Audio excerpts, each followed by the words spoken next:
Kutokana na tafiti za kisayansi, binadamu anakadiriwa kuwa na uwezo wa kuishi wa takriban miaka 70 mpaka 80. Hii inategemeana na maeneo tofauti, lakini kuna baadhi ya viumbe umri wao wa kuishi ni wa juu sana na unashangaza. Namba 5 ni giant turtles. Hawa ni kobe wakubwa wanaopatikana visiwa vya Galapagos huko nchini Ecuador katika bahari ya Pasifiki na visiwa vya Aldabra vilivyopo bahari ya Hindi. Makadirio ya umri wao ni takriban miaka 100 mpaka miaka 200. Namba 4 ni Greenland shark.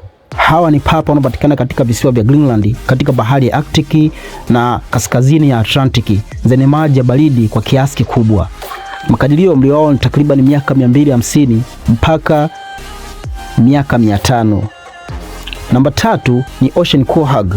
Huyu ni mnyama wa baharini anaopatikana katika bahari ya Atlantic ya kaskazini karibu na Iceland, Norway, Uingereza, Canada na pwani ya mashariki ya Marekani.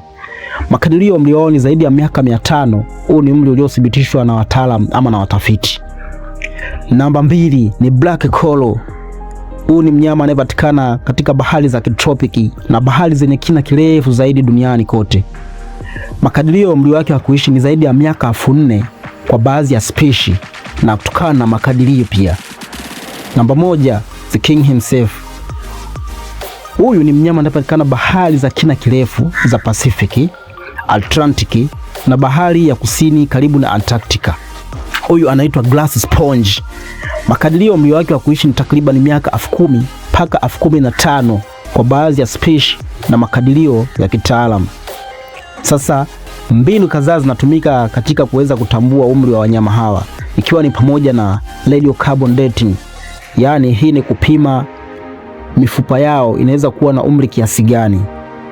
Kupima kasi ya ukuaji kwa kuangalia eneo fulani wanaopatikana wanyama hawa. Ufuatiliaji wa muda mrefu, lakini pia uchambuzi wa DNA. Yaani ni vinasaba vinavyopatikana ndani ya wanyama hawa. Hii inaonyesha kwamba hata mwanadamu ajisifu au alinge kwa kuishi umri mrefu kiasi gani, lakini hawezi akafika rekodi hii ya wanyama hawa. Au ni uwezo pekee wa viumbe hawa kubwa.